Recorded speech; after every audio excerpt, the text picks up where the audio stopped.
It's my pleasure to welcome you to our fourth research seminar, the first one of two in this turbulent semester.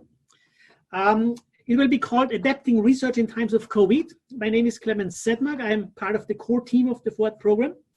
And the fourth program, just as a reminder, is a program in human development studies and solidarity dedicated to community-based research, honoring the dignity of vulnerable populations.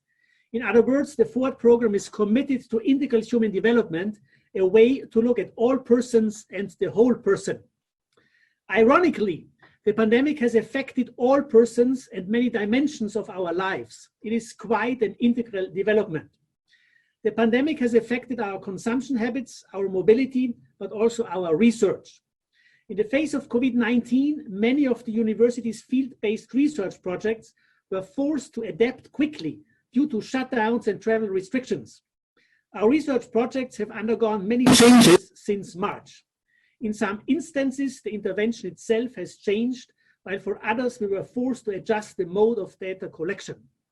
Our panel this afternoon will present several cases of adapted research in Peru, Italy, and Haiti, and Uganda, and addressing changes to these interventions. The fourth program is particularly committed to respecting the dignity of each person and to paying special attention to the most vulnerable. The adaptations of the research reflect these concerns with dignity and vulnerability. We have three speakers / panelists today who will share their experiences and insights. Each of them will speak for about 10 minutes. And let me introduce, you might all know them, Danice, Ilaria, and Laura to you. Danice Guzmán is Associate Director for Evidence and Learning at the Pulte Institute. Congratulations to that. She has been working for the fourth program in a number of projects. Danice is an expert in experimental and quasi-experimental research design, power calculations, survey programming, and complex data analysis. Danice holds a master's in public policy and a certificate in international development from the Duke University Sanford School of Public Policy. She has a specialization in geographic information systems from the University of California, Davis, and she holds a bachelor in anthropology from this very University of Notre Dame. Ilaria Schnyder von Wartensee is the Ford Family Research Assistant Professor at the Kellogg Institute for International Studies. Ilaria has extensive experience with and expertise in qualitative methods and ethnography in Africa, Europe, and Latin America. She has conducted research for the fourth program in Uganda, Kenya, and Italy. She has also worked in Brazil, Ecuador, and Burundi. Ilaria is a native of Switzerland, holds a PhD in international law and economics from Bocconi University in Milan, and an MSc in anthropology and development from the London School of Economics. Laura Miller-Graff is Associate Professor of Psychology and Peace Studies and a core member of the fourth program. She earned a PhD in clinical science from the University of Michigan. Working within an ecological framework, Laura seeks to understand how various systems interact to promote or inhibit healthful development following violence exposure. Laura's research focuses on children who have multiple traumatic exposures. In spite of her research, Laura has a family and children with her husband, Patrick. She will discuss her research with pregnant women, a research project that is occurring both in South Bend and Peru. We are very much looking forward to what you have to teach us. Danice, I think you go first. The floor is yours. Welcome, and thank you so much for joining us. Thanks, Clemens. Thanks for that introduction. I'm going to share my screen. All right, you guys can see that? Yes, Great. thank you. All right. Okay. So I'm going to begin by just talking about a few examples of adapted research during times of COVID. Thanks, Clemens, for already introducing me. I'm a research associate and associate director with the Pulte Institute for Global Development, as well as with the Ford program. So let me make sure this is going. Okay. So when I was thinking about all of the things that have happened since March to our field-based research, I kind of categorized the changes into three categories. The first is some research was just simply postponed. Some kind of had a period of pausing, and others were pivoted kind of more drastically. So I'll go through three really quick cases, and then I'll talk about kind of larger conclusions. Actually, in the interest of time, I think I'm going to skip over the first one, which is just that our a project we had in Bangladesh was fully postponed for 1 year. Data collection was supposed to be occurring in April of 2020, but with kind of seasonality of agricultural-based interventions, with a lot of conversations with the funders, we decided to postpone completely for a year. So if we have more time, I can talk more about that. If there's anyone on the call who has strong interest in talking about Bangladesh, I'm happy to do that. But the next one is a savings and lendings program called Project Clock, which we've been implementing in Uganda with funding from the Ford program and the Kellogg Institute.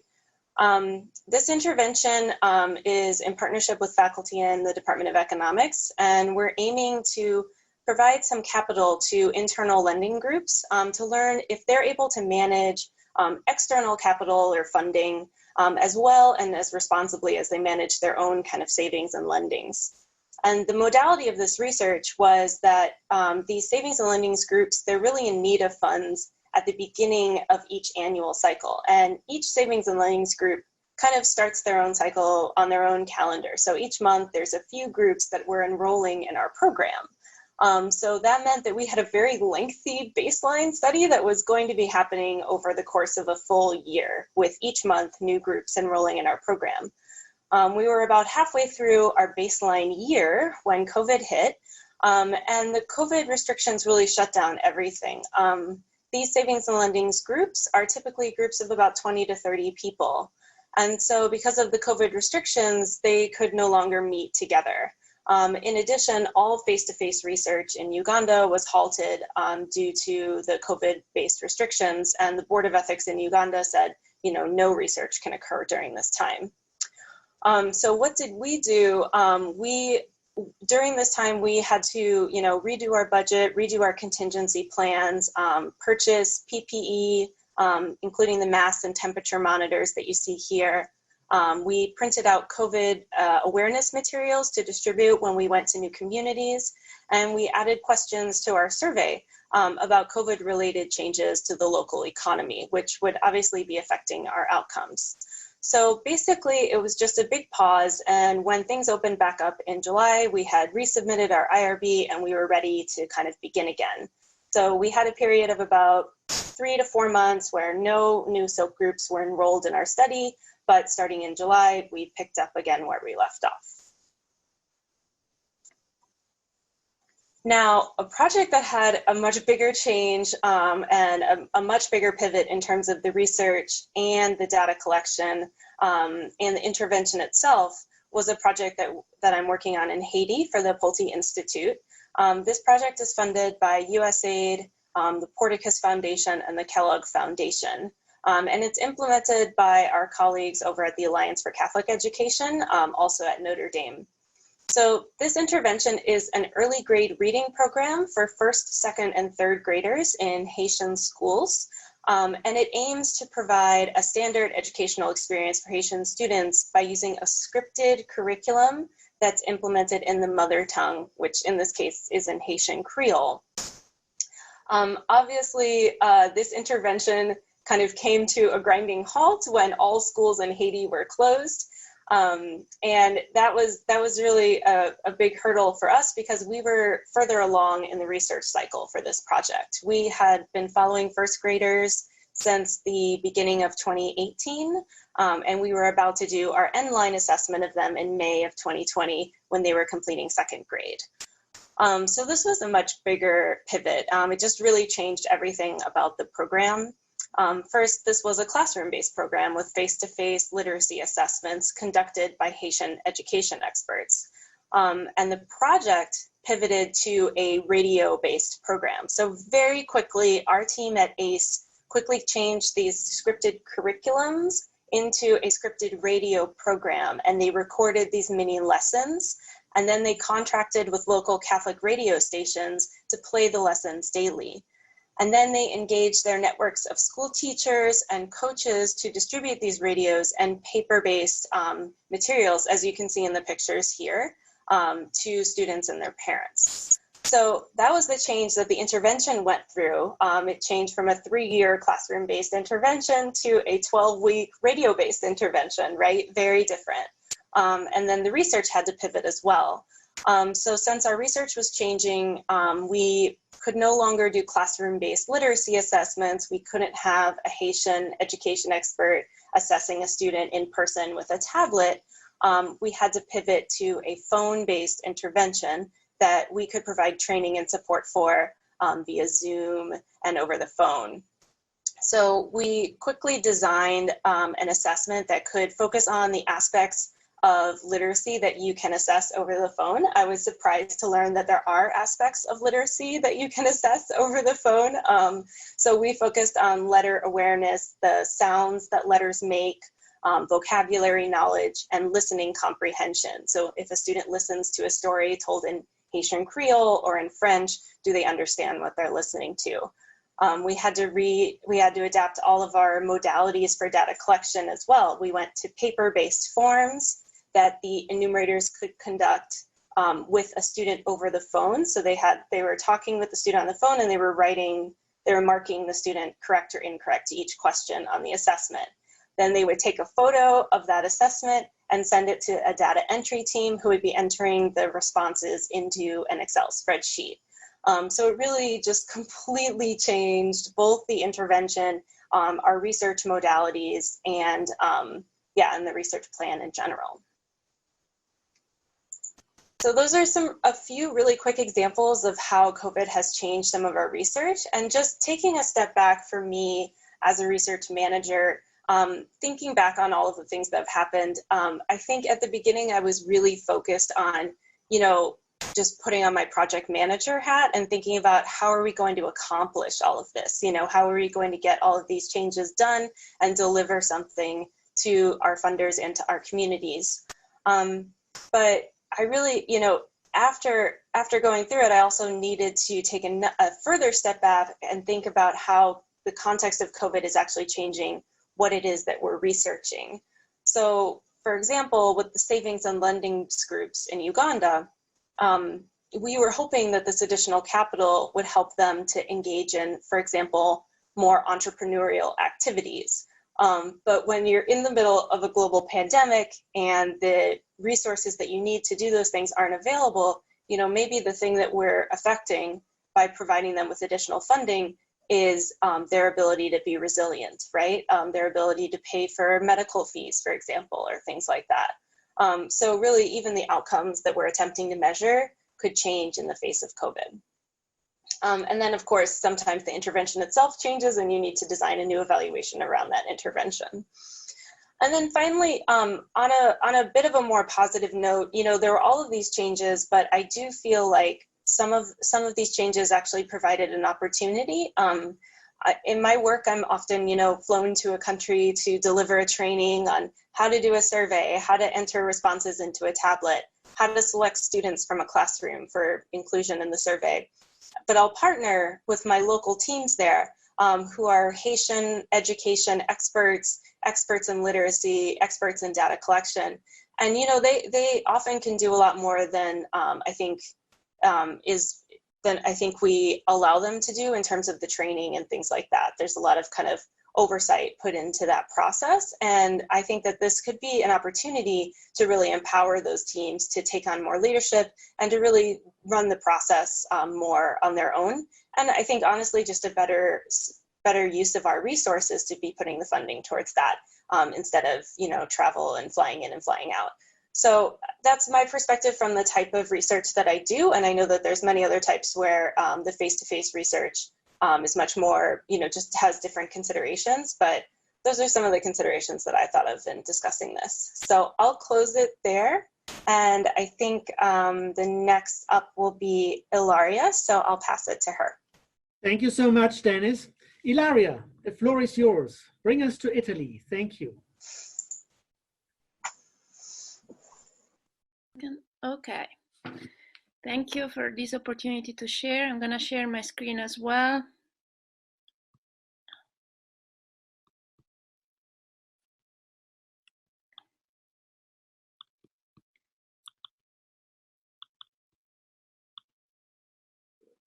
Do you see the presentation? Yes, excellent. Thank you. Okay. So basically, I've been working on my project, the Humanitarian Corridor project, that is a project run by Caritas Italy, who brought in 2 years 500 refugees from refugee camps in Ethiopia to Italy in 45 dioceses.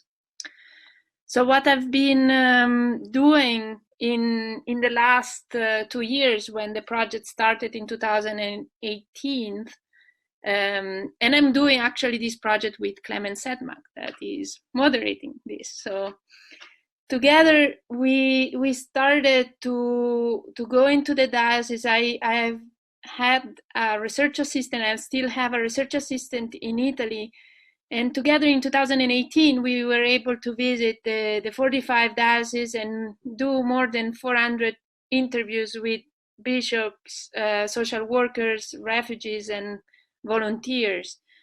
And that was the plan, to continue this. So that was 2018 and 19. And in 2020 was more to visit in depth some of the dioceses. And of course, that was not possible because COVID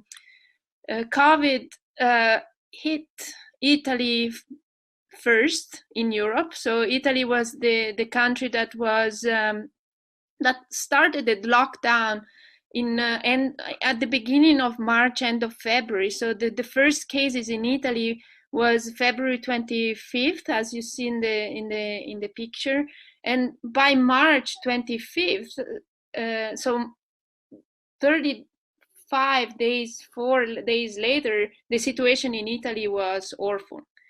So they had to close.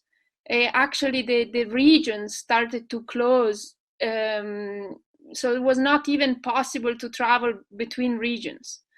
And so the travel restrictions were already inside Italy very bad. I couldn't send the research assistant to visit any of the dioceses. So that had a huge impact. So the impact on the corridor per se was important because Caritas Italy and the local Caritas are the frontline responders to many of the assistance and solidarity, not just for refugees and migrants, but for poor in general in Italy. So and the lockdown hit the economy very fast. So the local Caritas were starting to respond to the Italians first, and also to the refugees and the migrants. But that was had a huge impact on the work of social workers, because they had to split their time more in doing food distribution for Italians and all of that. So they were less available to visit the refugees, to respond to our calls if we want to ask them questions. So there were less people, social workers involved, and busier. And also the COVID hit the elderly. So many of the volunteers that work for the local Caritas are elderly, or so they couldn't go out to help refugees and to provide, because they were the population that was the most vulnerable. And so, and another thing was the fact that the northern side of Italy, where we had the majority of our refugees, were the regions more affected, and so that impacted as well. Another element that was interesting to see was the fact that so because of the economy that was impacted very fast, the refugees that just got an internship or a job lost their jobs. The children were forced to be at home without, in some cases, without internet, because refugees got a phone, but without having internet at home. So that impacted the learning skills of the children. The parents were not able to go and have classes of Italian, so their language skills dropped. I mean, they were not able to keep their language skills that they got in the first 6 months, first year, at the level they had. So the children at home started again to speak their own language. So that had a huge impact in the integration process. There was also an impact on the humanitarian corridors. So we are, as a researcher, we are focusing more on the first corridor, the first 500 refugees arriving, but we were also monitoring the next to have also comparisons from different countries. So the corridor from Niger and the next corridor from Ethiopia and Jordan were blocked because of the travel block at so the government stopped all the corridors. They were not allowed to arrive, and that had a huge also an impact on the, for example, family reunification. We had some refugees that they were expecting wives or relatives to arrive, and they were impacted mentally and psychologically because of that. That, of course, had an impact on our research and our research questions and hypotheses in terms of what does it mean to accompany these refugees for in this period? What does it mean to integrate them? And what about their economic integration, their dependency, autonomy? It was just going back for 2 years, basically. We lost 6 months, 2 years of integration. And in our research that had in the monitoring and the evaluation, we had to adapt. So no in-person visits into the diocese. I couldn't travel myself, so I couldn't visit any of the dioceses and communities. My research assistant had to move to remote monitoring. So every 3 months, I asked her to cover all the 45 dioceses and to understand how not just the social workers, but also the group of volunteers, how they were, what were the challenges, the difficulties, and all of that. We also had to change our, and that of course had an impact. The fact that we couldn't visit in person had an impact in the access, because the more you can't be close to the people, the more they forget about us and about the fact that we care. And so it's not just to collect data, but a lot of my research, being qualitative, is to get access to the people, and that had, according to me, an impact on losing people somehow. Another part of the research, we were piloting a new software, SenseMaker, that is basically collecting stories and then asking, is a mixed method of collecting stories and ask questions about their story, about the story we collect. And we wanted to do that in person with tablets. But because of all I just said about the restrictions, and we decided to move that completely online through our website. I'm going to talk about the website in a sec. But we discovered that so we started to put it online in June, adapting also the questions, asking also questions about COVID. But we understood that in a very short time that there were not many people, not many responses. So we are still, I'm still hoping to do that in person, because that could be the only way to get more responses. And this is because many of our volunteers are elderly again. So it's really hard to have them to go to go online and to do the survey online by themselves, and to ask a research assistant to do that, to call each of them is just impossible. Ilaria, sorry to interrupt. You are at 10 minutes. Maybe you can wrap it up in Yes, 2 yes, minutes. I'm gonna wrap it up. What we try to be with our website was to be creative. So basically, we did we create 2 new lines, line by line and beyond the lines in our website, humanlines.org.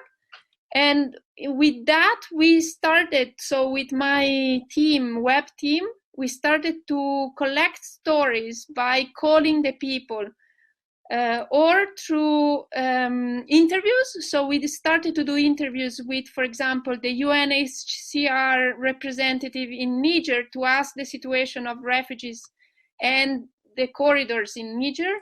We also started to do just short videos about accompaniment and in the different dioceses. So what I discovered about COVID and accompaniment was through these videos, that they are all online. And then we started Facebook live streaming to understand. We did already 5 with social workers, volunteers, that we engaged them for 1 hour live in Facebook. And we started last week with experts like moderators or mental health experts in Italy to provide more support also for the social workers. And we started Instagram, and this is new from last week. I started a new window, ND window, for students to share stories of migrants and refugees and sponsor in the US and in the local area, and to upload stories from here as well. Thank you so much, Ilaria. This is exciting what we are going to see, what's coming next. We are moving now to our third panelist, Laura, who will take us to South Bend in Peru. Thank you, Laura. Yeah, thank you, Clemens, for moderating our panel today. I am going to talk about a project. It's called the Pregnant Moms Empowerment Program that's being implemented, as Clemens indicated, both here in the US and in Peru. And both projects were kind of mid-implementation when COVID hit. So it has been an interesting experience to go through, how to modify and update the projects according to how the pandemic has affected the 2 different contexts differently, and also what the economic and particularly the media capacities of the 2 different contexts and the populations that we work with there is. So the project overall is a brief group-based intervention program for pregnant women who have experienced partner violence. And we evaluate the women before and after their participation in the program. And then we also are interested in tracking the intergenerational effects of intervening with women in pregnancy. So we interview them again when their infants are 3 months and 1 year old. And we do some additional infant developmental assessments and observational assessments of maternal child play and different affect regulation tasks and things like that. The program itself, when we started working in Peru, we went through a relatively extensive process of adapting it to that context, just because the structures and the needs of pregnant women, while a lot of the ones certainly of women experiencing violence are shared, the structures that are in place, particularly around, resources and access to different supports, both relative to pregnancy and support for violence, was quite different. And when COVID hit in both places, it hit here a little earlier, so our shutdown was earlier than in Peru. We were able to pivot here to a virtual implementation of our groups. So we continued with very close to what was our original standard protocol for implementing the groups, and worked with women to establish a way for them to connect virtually via Zoom, via phone, however we could get them into a group with each other. And we've been able to conduct most of our assessments, including most of the observational assessments, actually via Zoom through video capture. So while we have lost some data, and there's certainly been, let's say, big protocol changes, the digital infrastructure here in the United States that is relatively expansive has actually allowed us to continue on in a relatively similar way. And I actually think, you know, it's been a really interesting experience because it is different. I mean, implementing an intervention virtually versus in person, and there's advantages and disadvantages to doing that from a clinical perspective. But one of the advantages is that our scope and reach is much different than it is in person. So the women that we work with, many of them have pretty significant barriers in terms of access to care relative to transportation, childcare support, I mean, you name it. And for a number of people, the virtual access has actually expanded the ease with which they can access services like our group. So while not everybody has, you know, reliable internet access. Oh, hello, I'm a visitor. Hey guys. Sorry. Mom is in the middle of a meeting. Can you go back out with Dad? Okay. This was well staged. You talk about pregnant women and new life, and here it is. That's right. Yes, Dad's going to take your shoes off for you. I'll be right back. Take your time, Laura. I can announce that in the Q&A session, I would encourage you to use the electronic raise hand function or the chat function. And maybe while we are waiting for Laura, my first question would be, do you think that some of the changes may be sustainable? Danice mentioned, you know, empowerment. At least Laura said they could do many things via Zoom. I think the biggest loss happened to Ilaria's project. So keep the question, you know, once Laura is done, we can talk about that. Laura, welcome back. Sorry about that. Don't be sorry, this is just lovely. Yes, life in these times. Yeah, so, and sorry, I always need to track myself back on. So more expanded care. But the women that we work with in Peru have much poorer digital access. I mean, it's a very economically depressed area, but the internet access is also not strong. Most women don't even have their own devices, you know, by which they can communicate. So there's a lot of shared family devices. And so when we were talking with our partners, so we work with Holy Cross Infam in Lima, we ultimately made the decision that service delivery in the kind of way that we have been able to implement it here in the US was just not, and there was no way that it was going to be feasible in that context. But we, as I said, we're mid-implementation, and I think one thing that comes with the territory in terms of doing clinical work with violence-exposed populations is that the starting and stoppage of services is really disruptive and also can be quite harmful. It takes a lot to gain the trust of the community in terms of, you know, knowing that your service is okay and that your service is worthwhile and that it, you know, is valued by community members. And so all of these projects, and that's been true, I mean, here and in Peru, have very, very slow starts because it just takes a long time to build those relationships, and, you know, women talk with each other.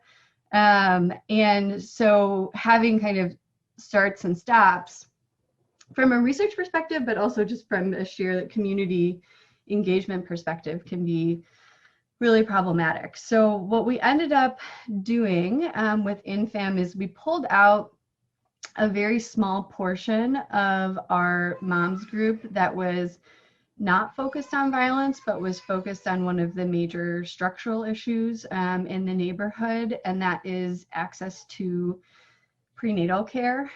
So most women in Lima only have one visit before they go to deliver, and many of them don't even have that. It's very, very hard to access prenatal care services there.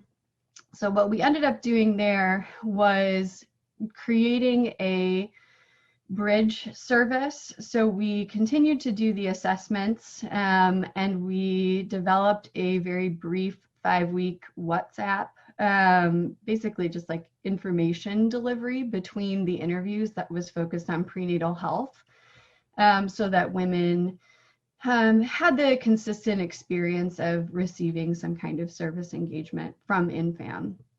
And then when we move back to in-person services there at some point, we will pivot back to doing the groups in person when the health conditions permit it. So that was a much more radical shift, but I mean, the response actually has been overall really positive. So it's been quite amazing to see. I think there's been a lot of interest in enrolling and in participating in the WhatsApp exchanges. So that has been a big shift, but I think a good one.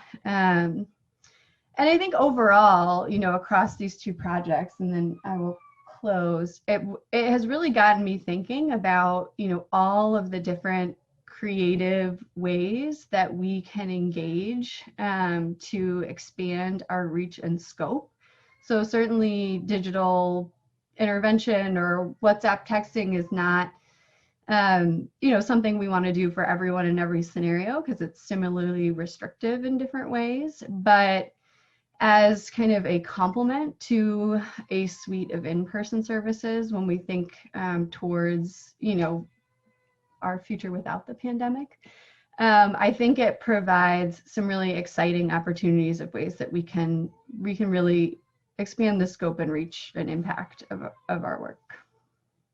Thank you so much, Laura. And Laura, if you need to step out, to look after a crying child, feel free to do first things first. I mean, seriously. Thank you. So friends, thank you so much for your great inputs and insights and presentations. We have about 20 minutes for Q&A comments.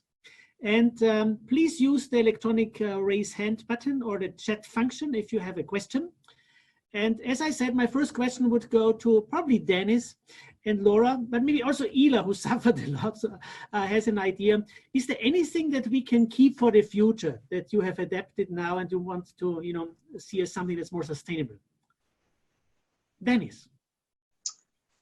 Yeah, well, I do think that some of this empowerment of the local teams to take more leadership in terms of trainings and data collections are things that I hope that we can maintain.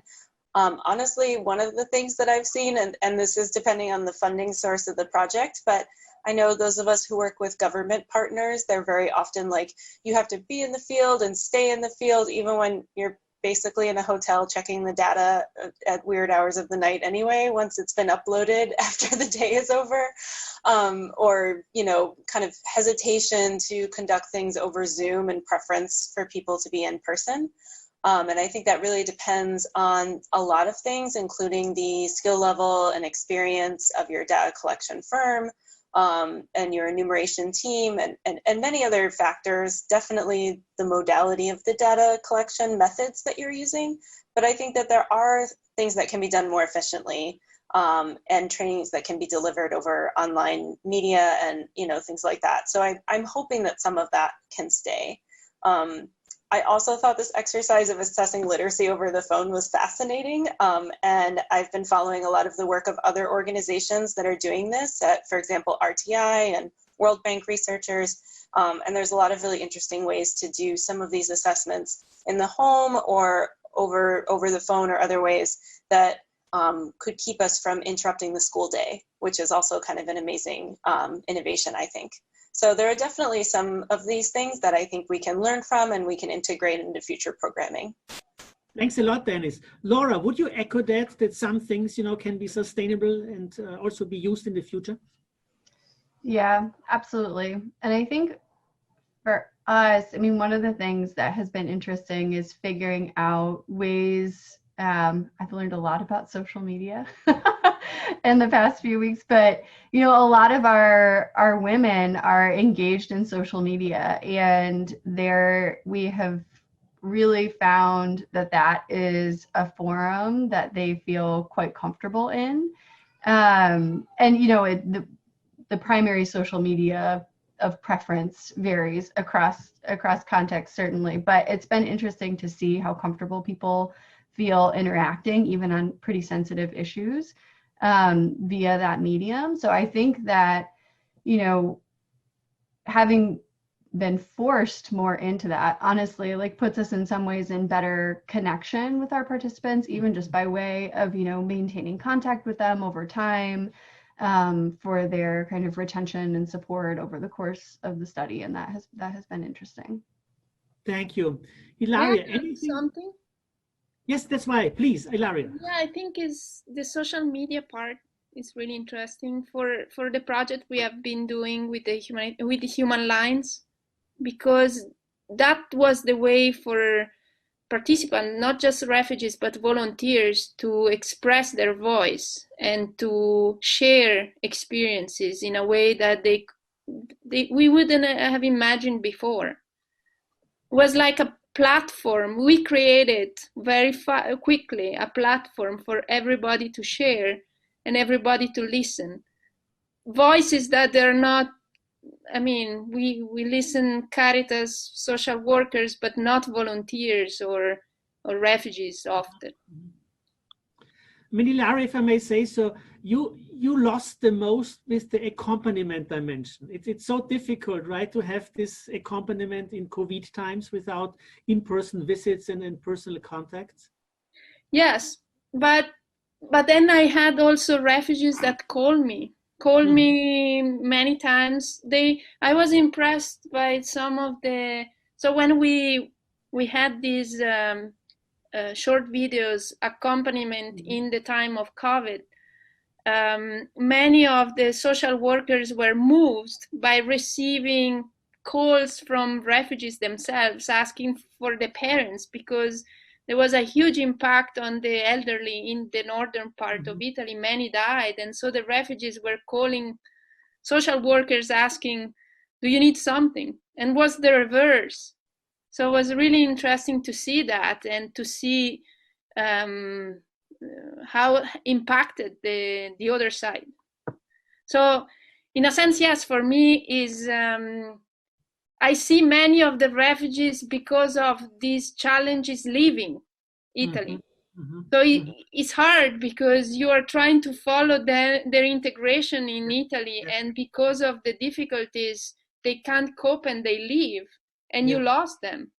You lost them in terms also of research.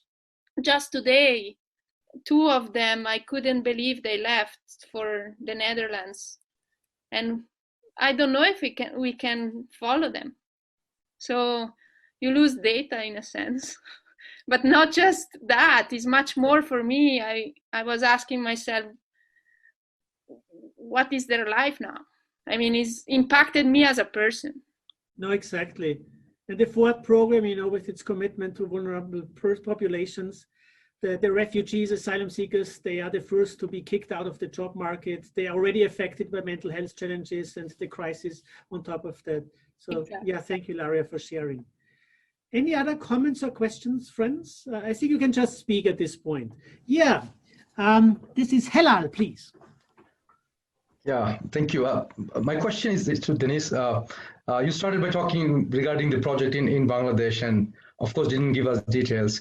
And I understand that you have halted it for a year or so. Just given that this seminar is about the pandemic-related adjustments, so maybe just I want to know a little bit. Very briefly is fine regarding the project, but really, if you're thinking about some types of broader adjustments, if you want that to happen, whatever that is. For instance, one thing that comes to mind is, like, at least I'm thinking at this point, that if you have or you could have more localized control over things as opposed to, a lot of in-person visits from here, as opposed to employing more people, again, locally. And why I say that is maybe you're aware about it.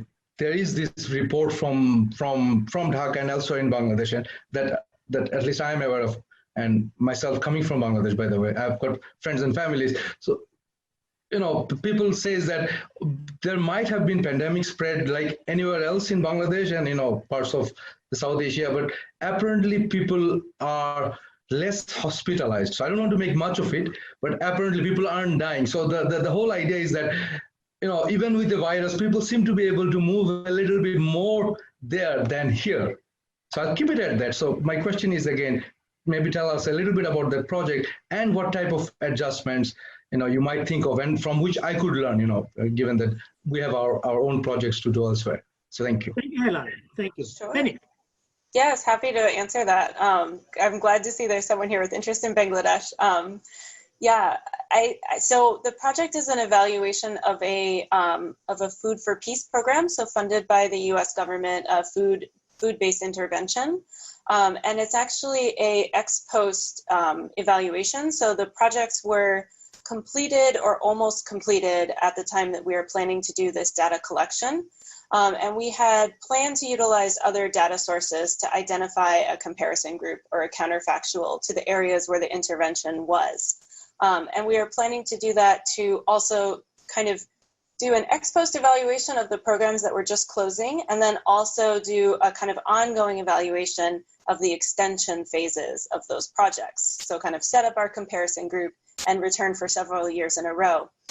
There was one area in the Chittagong Hill district where there was going to be no follow-up activities, and that area is also much more restricted in terms of travel, especially in terms of foreigner travel.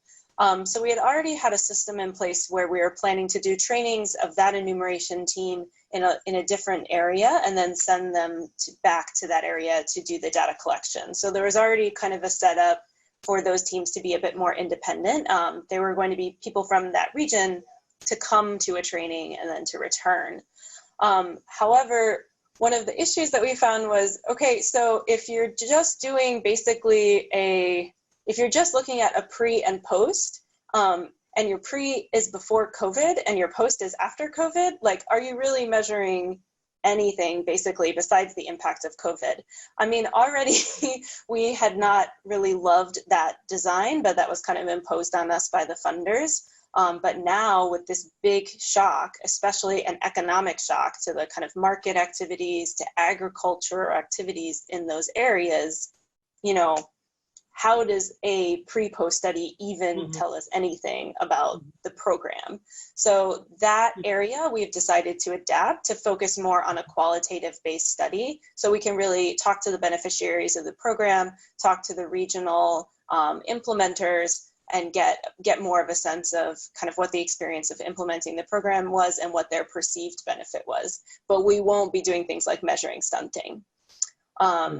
So that's kind of the biggest change, and this gets to the exact question of this research panel, I think, is, when you're making these big adaptations, you really need to take a step back and consider the COVID context and think about what it is you will be measuring once this is kind of put into the equation. So I hope that gave you some context, and I'd love to talk more about that project or your work as well. Thank you, Danice. Good luck with it. Yeah. Thanks. I mean, that's a major challenge, isn't it? As Ilaria said, the whole idea of the project is a little bit undermined with COVID-19, and then you constantly ask yourself, what would have happened if? Yeah, and you're already kind of trying to do that with an experimental or a quasi-experimental design, but now, I mean, with this big disruption, yeah. Anyways, I definitely agree. And please, chime in. I had a question. Yeah, just about, and this could be for anybody in the panel, just about best practices in field surveys, right? Because there's so many biases that can happen with attrition just because people don't have if you're doing it remotely or using some kind of technology with people just not having the needed technology to respond to a survey or something, and that can just mess up our surveys. And luckily I had a survey just finished right before COVID was over, but I'm sort of wondering what I'm going to do in terms of future field surveys, even when COVID is kind of lingering out there. So I'm just wondering, just what what people have heard, what they've implemented, that kind of thing. One thing I'll say, I guess in response, and more information to come, but we're about to start here a daily diary study. And so the participants in our study will respond to a brief questionnaire every day for 30 days, which is obviously, in terms of technological connectivity, a big demand, even for a lot of our participants here. I mean, while we're able to get everybody virtually connected, a lot of times we have to workshop their connection with them quite a bit in terms of figuring out where they can go, whose device are they using, how long do they have credit at this time of the month or that time of the month, right? And we're able to do that for kind of more extensive surveys with a fair bit of planning. What we're trying to do for a more kind of intensive longitudinal approach is to diversify the options that women can use to respond. So we have kind of the standard electronic virtual option for people who are well connected, but we also have created protocol for time stamping paper packets that we can mail, and sending, JPEGs via text. And we've created all of these, sending things via Facebook to participants. So we've created all of these, hopefully different paths that can accommodate different ways in which people can receive and respond to information that all meet a similar criteria for our validity of, we want to know what time of day they did the survey, and, did they read it, and all of those kinds of things. So, yeah, I'm curious. We're just rolling that out next week. So it'll be interesting to see, what kinds of methods participants, I guess, take us up on in terms of what's a fit for them and how they work differently. But we've just tried to get a lot of people involved and think as creatively as we can about approach. Thank you, Laura. Any other comments from Ila or Danice on the best field research question? Yeah, I guess just to add to that, I mean, I think that it really adds an element of the digital divide in terms of your level of attrition. So you just kind of keep in mind that if you are trying to collect your data in this type of modality, that like the people that you're going to lose are going to be the people who are less connected. And I guess my background is in more household-based surveys, right? And so I was more concerned about migratory populations or people coming, like leaving and coming back to a community. But now it's about like, do they have a connection? So it makes me think that like maybe collecting more information about their access to technology in a baseline study, in a baseline survey could be helpful to see that. Yeah, and I mean, it's kind of like in all circumstances, you just assume higher attrition than you hope you'll get. But yeah, I think those are the few thoughts I have. And then of course, if you have a control group, trying to see if the digital divide varies between treatment and control too. So just a new balance test to add to the mix. Those are the kinds of things I've been thinking about, but I don't have. Thank you, Danice. Excellent points. Ilaria, anything to add? No, I will leave there. Okay.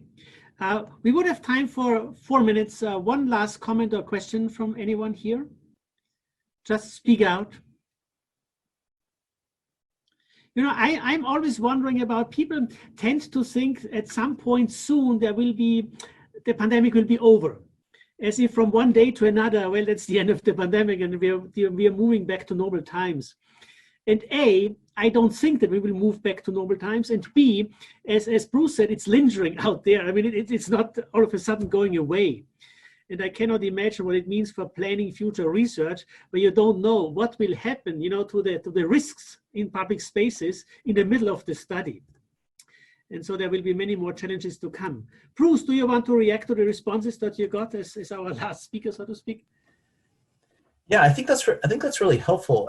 And both, I mean, Laura's idea of the diaries, I hadn't actually thought of that, like where you could actually give somebody kind of a task to do over time, maybe even sort of just deliver it, and then you're not face-to-face for a long period of time, right? Because that's what's really, could really be a transmission mechanism, and then sort of collect it later. So there's just minimal contact. And yeah, Danice, I appreciate a lot of your thoughts too as well. It's tough. I mean, because yeah, at least you're getting attrition on a known variable, but it's still, it's still a problem. And yeah, it's a puzzle I think a lot of people are trying to solve. Yeah, I think that's a good last word. Puzzle we are trying to solve. Thank you, Danice. Thank you, Ila. Thank you, Laura, for your inputs and insights and the way you handled our questions. Thank you to those who showed interest by showing up. As you know, we have on November 6th, our second FORT research seminar with Jamie Black, talking about the project in Mali. I want to thank you all, and I want to thank Theresa Hanlon, who made all this technological support so that our event was possible. Thank you also to Paolo, our director at the Kellogg Institute, who is our host, so to speak. And with that, I wish you a wonderful evening and have a good weekend. Thank you again.